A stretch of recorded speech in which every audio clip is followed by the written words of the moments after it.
ସକାଳ 8ଟା ପରେ ଭୁଲରେ ବି ସ୍ନାନ କରନ୍ତୁ ନାହିଁ। ଆସନ୍ତୁ ଜାଣିବା ସକାଳ 8ଟା ପରେ ସ୍ନାନ କରିବା ଦ୍ୱାରା କ'ଣ ସବୁ ଅସୁବିଧା ଉତ୍ପନ୍ନ ହୋଇଥାଏ। ଥରେ ଭଗବାନ ବିଷ୍ଣୁ ଏବଂ ମାତା ଲକ୍ଷ୍ମୀଙ୍କର କ୍ଷୀର ସାଗରରେ ଶେଷନାଗ ଉପରେ ବିଶ୍ରାମ କରୁଥିଲେ। ଠିକ୍ ସେତିକିବେଳେ ବିନତା ପୁତ୍ର ଗରୁଡ଼ ସେହି ସ୍ଥାନରେ ଆସି ପହଞ୍ଚିଲେ ଏବଂ ଭଗବାନ ବିଷ୍ଣୁ ଓ ମାତା ଲକ୍ଷ୍ମୀଙ୍କୁ ପଚାରିବାକୁ ଲାଗିଲେ, ହେ ପ୍ରଭୁ, ମୁଁ ପୃଥିବୀ ଲୋକ ଭ୍ରମଣ କରି ଆସୁଛି। ମୁଁ ଦେଖିଲି କି ପୃଥିବୀ ଲୋକରେ ଅନେକ ମନୁଷ୍ୟ ନିତ୍ୟ ସ୍ନାନ କରୁଛନ୍ତି, କିନ୍ତୁ ତଥାପି ସେମାନେ ଦୁଃଖୀ ରହୁଛନ୍ତି। ହେ ପ୍ରଭୁ, ତାଙ୍କର ଦୁଃଖୀ ରହିବାର କାରଣ କ'ଣ? ଦୟାକରି ଆପଣ ମୋତେ କୁହନ୍ତୁ, ସ୍ନାନ କରିବାର ସର୍ବୋତ୍ତମ ବିଧି କ'ଣ ଅଛି? ସ୍ନାନ କେତେବେଳେ ଏବଂ କେମିତି କରିବା ଉଚିତ? ସ୍ନାନ କରିବା ସମୟରେ କେଉଁ ମନ୍ତ୍ର ଉଚ୍ଚାରଣ କରିବା ଉଚିତ? ମୋ ମନରେ ଏହିସବୁ ପ୍ରଶ୍ନ ଉଙ୍କି ମାରୁଛି। ପ୍ରଭୁ, ଆପଣ ଏହି ସବୁ ପ୍ରଶ୍ନର ଉତ୍ତର ଦେଇ ମୋ ମନକୁ ଶାନ୍ତ କରନ୍ତୁ। ଏବଂ ଗରୁଡ଼ କହିଲେ କି, ହେ ମାତା ଲକ୍ଷ୍ମୀ, ମୁଁ ପୃଥିବୀ ଲୋକରେ ଦେଖିଲି ଯେ ମହିଳାମାନେ ସ୍ନାନ ସାରି ଆପଣଙ୍କର ପୂଜା ଆରାଧନା କରୁଛନ୍ତି, କିନ୍ତୁ ତଥାପି ତାଙ୍କ ଘରେ ଆପଣ ବାସ କରୁନାହାନ୍ତି। ଏହାର କାରଣ କ'ଣ ମାତା? ଗରୁଡ଼ଙ୍କର ଏହିଭଳି ପ୍ରଶ୍ନ ଶୁଣି ଭଗବାନ ବିଷ୍ଣୁ କହିଲେ କି, ହେ ପକ୍ଷୀରାଜ, ତୁମ୍ଭେ ଉଚିତ ପ୍ରଶ୍ନ କରିଛ। ସ୍ନାନ କରିବା ଅତ୍ୟନ୍ତ ଆବଶ୍ୟକ ହୋଇଥାଏ। ସ୍ନାନ କରିବା ଦ୍ୱାରା ଶରୀର ଶୁଦ୍ଧ ହେବା ସହିତ ପବିତ୍ର ହୋଇଥାଏ, ଯାହାଦ୍ୱାରା ମନୁଷ୍ୟ ପୂଜାପାଠ ଆଦି କର୍ମ କରିବାର ଯୋଗ୍ୟ ହୋଇଥାଏ। ସେଥିପାଇଁ ମନୁଷ୍ୟକୁ ନିତ୍ୟ ସ୍ନାନ କରିବା ଉଚିତ। ତୁମ୍ଭର ସବୁ ପ୍ରଶ୍ନର ଉତ୍ତର ଦେବା ପୂର୍ବରୁ ମୁଁ ତୁମ୍ଭକୁ ଏକ ପବିତ୍ର କଥା ଶୁଣାଉଛି। ଏହାକୁ ତୁମ୍ଭେ ଧ୍ୟାନ ଦେଇ ଶୁଣ। ଏହି କଥାରେ ତୁମ୍ଭକୁ ତୁମ୍ଭର ସବୁ ପ୍ରଶ୍ନର ଉତ୍ତର ପ୍ରାପ୍ତ ହୋଇଯିବ। ଏତିକି କହି ଭଗବାନ ବିଷ୍ଣୁ ଗରୁଡ଼ଙ୍କୁ ସ୍ନାନ କରିବାର ମହତ୍ଵ ବିଷୟରେ ବୁଝାଇବା ପାଇଁ ଗୋଟେ କାହାଣୀ ଶୁଣାଇବା ଆରମ୍ଭ କଲେ, ଯାହାକୁ ପ୍ରତ୍ୟେକ ମନୁଷ୍ୟ ଧ୍ୟାନର ସହିତ ଶୁଣିବା ଉଚିତ। ଏହି କଥାଟିକୁ ଶ୍ରବଣ କରିବା ମାତ୍ରେ ହିଁ ମନୁଷ୍ୟକୁ ଶହ ଶହ ତୀର୍ଥରେ ସ୍ନାନ କରିବାର ପୁଣ୍ୟ ପ୍ରାପ୍ତ ହେବ। ସେଥିପାଇଁ ଆପଣମାନେ ସମସ୍ତେ ଏହି କଥାଟିକୁ ସମ୍ପୂର୍ଣ୍ଣ ଭାବରେ ନିଶ୍ଚିନ୍ତ ଶୁଣନ୍ତୁ। ଅଧା ଅଧୁରା ଜ୍ଞାନ ଅନರ್ಥର କାରଣ ହୋଇଥାଏ।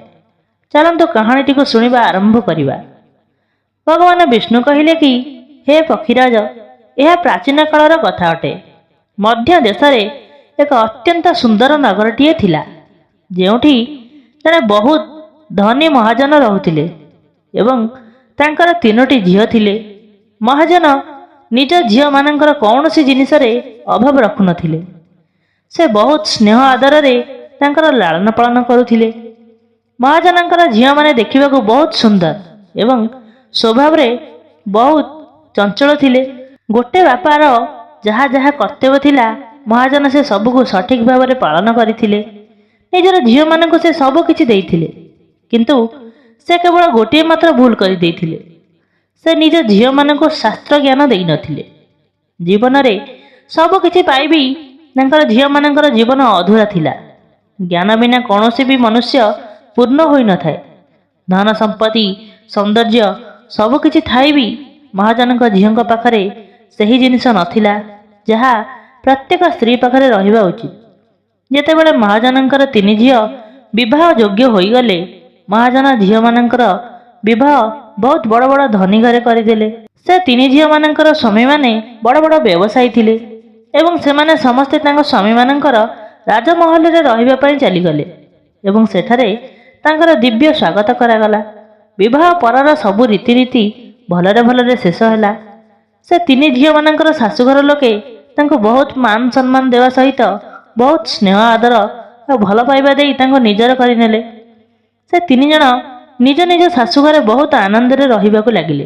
ସେମାନେ ଡେରିରେ ଶୋଇକି ଉଠୁଥିଲେ, ଡେରିରେ ସ୍ନାନ କରୁଥିଲେ ଏବଂ ସ୍ନାନ ନ କରି ଭୋଜନ କରିଦେଉଥିଲେ। କେବେ କେବେ ପୂଜାପାଠ କରୁଥିଲେ। ସେମାନେ ତାଙ୍କର ଶାଶୁ ଅନେକ ଥର ତାଙ୍କୁ ବୁଝାଇବାକୁ ଚେଷ୍ଟା କରିଛନ୍ତି, ତଥାପି ସେମାନେ ଶାଶୁଙ୍କ କଥା ନ ଶୁଣି ନିଜର ମନମାନି କରୁଥିଲେ। କିନ୍ତୁ ଧୀରେ ଧୀରେ ସମୟ ବିତିବାକୁ ଲାଗିଲା। ସେ 3 ଝିଅମାନେ ନିଜ ନିଜ ଶାଶୁଘରେ ଅନେକ ପ୍ରକାରର ଅସୁବିଧାର ସମ୍ମୁଖୀନ ହେବାକୁ ଲାଗିଲେ।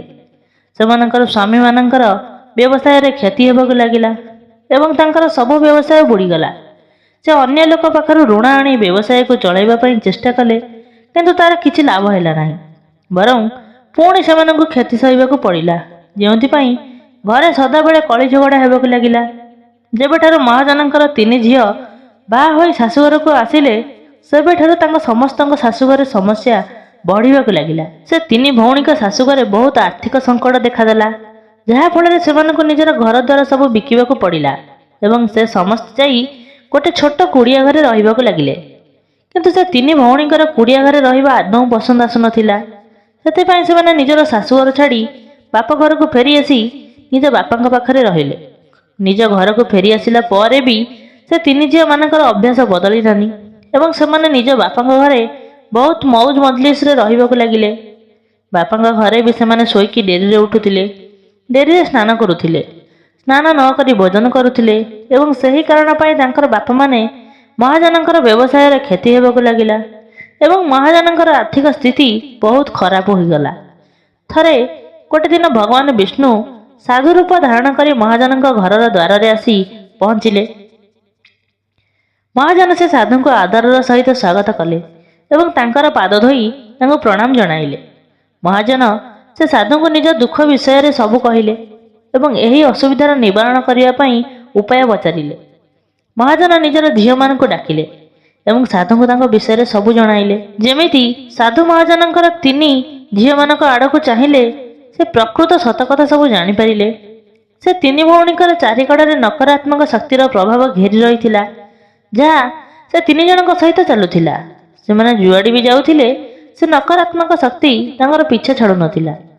ସାଧୁ ମହାରାଜ ମହାଜନଙ୍କୁ କହିଲେ, ତୁମ୍ଭର ତିନି ଝିଅମାନଙ୍କର ଖରାପ ଅଭ୍ୟାସର କାରଣ ପାଇଁ ସେମାନଙ୍କ ଚାରିକଡ଼ରେ ନକାରାତ୍ମକ ଶକ୍ତି ଘେରା ବନାଇ ରହିଛନ୍ତି। ସେହି କାରଣରୁ ସେମାନେ ଯୁଆଡ଼େ ଯାଉଛନ୍ତି ସେଠାରେ କେବଳ ଦୁଃଖ ସଙ୍କଟ ସବୁ ପ୍ରବେଶ କରୁଛି। ତୁମ୍ଭର ତିନି ଝିଅ ଅତ୍ୟନ୍ତ ଅଳସୁଆ ଅଟନ୍ତି। ସେମାନେ ଡେରିରେ ଶୋଇକି ଉଠନ୍ତି, ଡେରିରେ ସ୍ନାନ କରନ୍ତି ଏବଂ ସ୍ନାନ ନ କରି ଭୋଜନ ଗ୍ରହଣ କରନ୍ତି। ସେଥିପାଇଁ ତାଙ୍କ ଜୀବନରେ ସଙ୍କଟ ଆସୁଛି। ପୁଣି ସାଧୁ ମହାରାଜ ସେ ମହାଜନଙ୍କର ତିନି ଝିଅଙ୍କୁ ଅତ୍ୟନ୍ତ ମହତ୍ତ୍ୱପୂର୍ଣ୍ଣ ଜ୍ଞାନ ଦେଲେ ଏବଂ ସେ ସବୁକୁ ନିୟମିତ ପାଳନ କରିବାକୁ କହିଲେ। ଭଗବାନ ବିଷ୍ଣୁ କହିଲେ, ହେ ବତ୍ସ, ସ୍ନାନ ପାଞ୍ଚ ପ୍ରକାରର ହୋଇଥାଏ: ବ୍ରହ୍ମ ସ୍ନାନ, ଦେବ ସ୍ନାନ, ଋଷି ସ୍ନାନ, ମାନବ ସ୍ନାନ ଏବଂ ଦାନବ ସ୍ନାନ। ଏହାକୁ ସମୟ ଅନୁସାରେ ଭାଗ କରାଯାଇଛି। 1.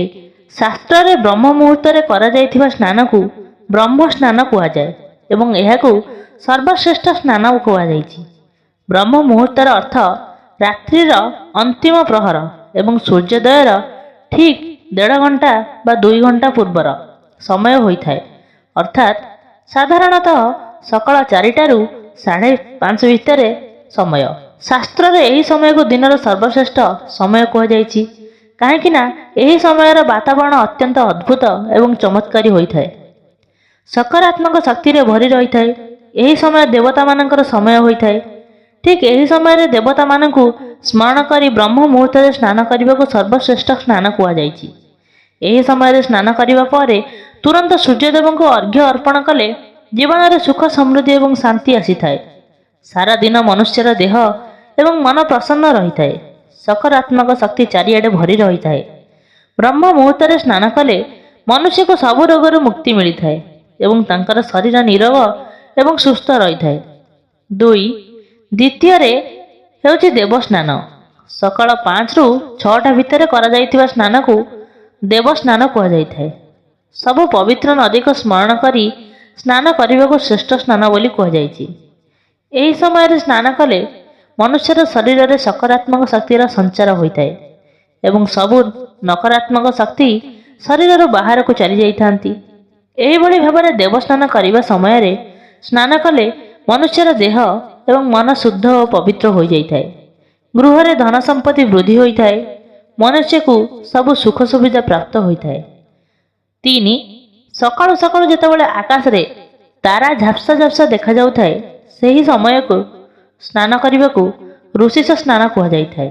ଏହି ସ୍ନାନକୁ ବି ଅତ୍ୟନ୍ତ ଶ୍ରେଷ୍ଠ ସ୍ନାନ ବୋଲି କୁହାଯାଇଥାଏ। ଏହି ସମୟରେ ସ୍ନାନ କଲେ ମାନସିକ ଶାନ୍ତି ମିଳିଥାଏ। 4. ଚତୁର୍ଥରେ ହେଉଛି ମାନବ ସ୍ନାନ। ସକାଳ 6ଟାରୁ 8ଟା ଭିତରେ କରାଯାଇଥିବା ସ୍ନାନକୁ ମାନବ ସ୍ନାନ କୁହାଯାଇଥାଏ। ଏହି ସ୍ନାନ ସୂର୍ଯ୍ୟୋଦୟ ସମୟରେ କିମ୍ବା ସୂର୍ଯ୍ୟୋଦୟ ଠିକ୍ ପରେ କରାଯାଇଥାଏ। ଏହି ସମୟରେ ସ୍ନାନ କରିବାକୁ ଭଲ ମନାଯାଇଥାଏ। ଏହି ସ୍ନାନ କରିବା ଦ୍ୱାରା ଦିନସାରା ମନୁଷ୍ୟକୁ ଫୁର୍ତ୍ତି ଲାଗିବା ସହିତ ସକାରାତ୍ମକ ଭାବନା ଜାଗ୍ରତ ହୋଇଥାଏ ଏବଂ ଯେକୌଣସି କାର୍ଯ୍ୟ କରିବା ପାଇଁ ମନ ଉତ୍ସାହିତ ରହିଥାଏ। 5. ପଞ୍ଚମରେ ହେଉଛି ଦାନବ ସ୍ନାନ। କିନ୍ତୁ ମନୁଷ୍ୟକୁ କେବେ ବି ସୂର୍ଯ୍ୟୋଦୟର 2 ଘଣ୍ଟା ପରେ ସ୍ନାନ କରିବା ଉଚିତ ନୁହେଁ, ଅର୍ଥାତ୍ ସକାଳ 8ଟା ବାଜିବା ପରେ ସ୍ନାନ କରିବା ଅନୁଚିତ। ଏହି ସମୟରେ ବାତାବରଣରେ ବ୍ୟାପ୍ତ ଥିବା ଦୈବିକ ଶକ୍ତି କମ୍ ହୋଇଯାଇଥାଏ। ସେଥିପାଇଁ ମନୁଷ୍ୟ ଭିତରେ ଆଗ୍ରହ ଏବଂ ଉତ୍ସାହ କମ୍ ଦେଖାଦେଇଥାଏ, ଯେଉଁଥିପାଇଁ ମନୁଷ୍ୟ ଦିନସାରା ଆଳସ୍ୟ ଅନୁଭବ କରିଥାଏ। ପୁରା ଦିନ ଶରୀର ଭିତରେ ଶକ୍ତି ନଥିବା ଭଳି ଲାଗେ, କୌଣସି କାର୍ଯ୍ୟ କରିବା ପାଇଁ ଆଗ୍ରହ ହୁଏ ନାହିଁ। ସକାଳ 8ଟା ପରେ ସ୍ନାନ କଲେ ସେ ବ୍ୟକ୍ତି ଜୀବନରେ ଦୁର୍ଭାଗ୍ୟ ଆସିଥାଏ ଏବଂ ତାର ଶରୀରରେ ନକାରାତ୍ମକ ଶକ୍ତି ବାସ କରିବାକୁ ଲାଗିଥାନ୍ତି। ଏହିଭଳି ମନୁଷ୍ୟ ଯେକୌଣସି ସ୍ଥାନକୁ ଯାଆନ୍ତି, ସେ ତାଙ୍କ ସାଥିରେ ଦୁର୍ଭାଗ୍ୟକୁ ନେଇ ଯାଇଥାନ୍ତି। ତୁମ୍ଭର ଏହି 3 ଝିଅମାନେ ସକାଳୁ ଡେରିରେ ସ୍ନାନ କରୁଥିଲେ, ଯେଉଁଥିପାଇଁ ଶାଶୁଘରର ସବୁ ଧନ ସମ୍ପତ୍ତି ନଷ୍ଟ ହୋଇଗଲା ଏବଂ ଏବେ ତୁମ୍ଭର ବି ସବୁ ଧନ ସମ୍ପତ୍ତି ନଷ୍ଟ ହେବାକୁ ଲାଗିଲାଣି। ସୂର୍ଯ୍ୟୋଦୟ ହେବାର ବହୁତ ସମୟ ପରେ ବି ଯେଉଁ ମନୁଷ୍ୟ ସ୍ନାନ କରିନଥାଏ, ସେ ମନୁଷ୍ୟର ମନ ଭିତରେ କ୍ରୋଧ, ରାଗ, ଅହଙ୍କାର, ନକାରାତ୍ମକ ଭାବନା, ଆଳସ୍ୟ ଏବଂ ବିରକ୍ତିର ଭାବ ସୃଷ୍ଟି ହୋଇଥାଏ, ଯାହାଦ୍ୱାରା ତାଙ୍କର ସବୁ କାର୍ଯ୍ୟରେ ଅସୁବିଧା ଉତ୍ପନ୍ନ ହୋଇଥାଏ। ସେଥିପାଇଁ ପ୍ରତିଦିନ ବ୍ରହ୍ମସ୍ନାନ, ଦେବସ୍ନାନ, ଋଷିଶ ସ୍ନାନ କିମ୍ବା ମାନବ ସ୍ନାନ କରିବାର ଉପଦେଶ ଦିଆଯାଇଛି। ପ୍ରତିଦିନ ଏହି ପବିତ୍ର କାଳରେ ଉଠି ସ୍ନାନ କରି ଈଶ୍ୱରଙ୍କୁ ପୁରା ଶ୍ରଦ୍ଧାର ସହିତ ଆରାଧନା, ପ୍ରାର୍ଥନା ଏବଂ ପୂଜାପାଠ କଲେ ଏବଂ ସୂର୍ଯ୍ୟଦେବଙ୍କୁ ଅର୍ଘ୍ୟ ଅର୍ପଣ କଲେ ତୁମ୍ଭର ଦେହ ଏବଂ ମନ ସବୁ ଶୁଦ୍ଧ ଏବଂ ପବିତ୍ର ହୋଇଯାଇଥାଏ। ତୁମ୍ଭର ବହୁତ ସବୁ ସମସ୍ୟାର ସମାଧାନ ଆପେ ଆପେ ହୋଇଯାଇଥାଏ। ଆମ ଭିତରେ ସବୁ ପ୍ରକାରର ନକାରାତ୍ମକ ଭାବନା ଦୂର ହୋଇଯାଏ ଏବଂ ସୁଖ ସମୃଦ୍ଧିର ବାଟ ଆମ ପାଇଁ ଖୋଲା ହୋଇଯାଇଥାଏ। ସନ୍ଧ୍ୟା କିମ୍ବା ରାତ୍ରି ସମୟରେ କେବେ ବି ଅତ୍ୟାବଶ୍ୟକ ନହେଲେ ସ୍ନାନ ବିଲକୁଲ କରନ୍ତୁ ନାହିଁ। ଭଗବାନ ବିଷ୍ଣୁ କହିଲେ, ହେ ବତ୍ସ, ଏବେ ମୁଁ ତୁମ୍ଭକୁ ସ୍ନାନ କରିବା ସମୟରେ ଉଚ୍ଚାରଣ କରୁଥିବା ଅତ୍ୟନ୍ତ ମହତ୍ତ୍ୱପୂର୍ଣ୍ଣ ମନ୍ତ୍ର ବିଷୟରେ କହିବାକୁ ଯାଉଛି। ସେଥିପାଇଁ ତୁମେ ଏହାକୁ ଧ୍ୟାନ ଦେଇ ଶୁଣ। ଯିଏ ବି ଏହି ମନ୍ତ୍ରଟିକୁ ଉଚ୍ଚାରଣ କରି ସ୍ନାନ କରିବ, ତାର ସବୁ ପାପ ସେହି ସମୟରେ ନଷ୍ଟ ହୋଇଯିବ। ସେ ମନୁଷ୍ୟର ଦୁର୍ଭାଗ୍ୟ ବି ନଷ୍ଟ ହୋଇଯିବ ଏବଂ ତାକୁ ସୁଖ ସମୃଦ୍ଧି ପ୍ରାପ୍ତ ହୋଇଥାଏ।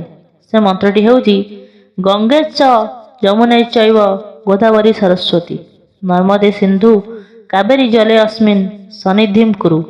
ଏହାର ଅର୍ଥ ହେଉଛି କି ଗଙ୍ଗା, ଯମୁନା, ଗୋଦାବରୀ, ସରସ୍ୱତୀ, ନର୍ମଦା, ସିନ୍ଧୁ ଏବଂ କାବେରୀ ମା, ମୋ ସ୍ନାନ କରିବା ଜଳରେ ଦୟାକରି ଆପଣ ସମସ୍ତେ ବିରାଜମାନ କରନ୍ତୁ। ଏହି ମନ୍ତ୍ରଟିକୁ ଉଚ୍ଚାରଣ କଲେ ସମସ୍ତ ତୀର୍ଥ ସ୍ନାନରେ ସ୍ନାନ କରିବାର ଫଳ ମିଳିଥାଏ। ଏହି ପ୍ରକାର ଭଗବାନ ବିଷ୍ଣୁ ସେ ମହାଜନଙ୍କୁ ସ୍ନାନ କରିବାର ମହତ୍ତ୍ୱ ବିଷୟରେ ବୁଝାଇଲେ ଏବଂ ସେ ମହାଜନଙ୍କର 3 ଝିଅ ନିଜର ଭୁଲକୁ ବୁଝିପାରିଲେ।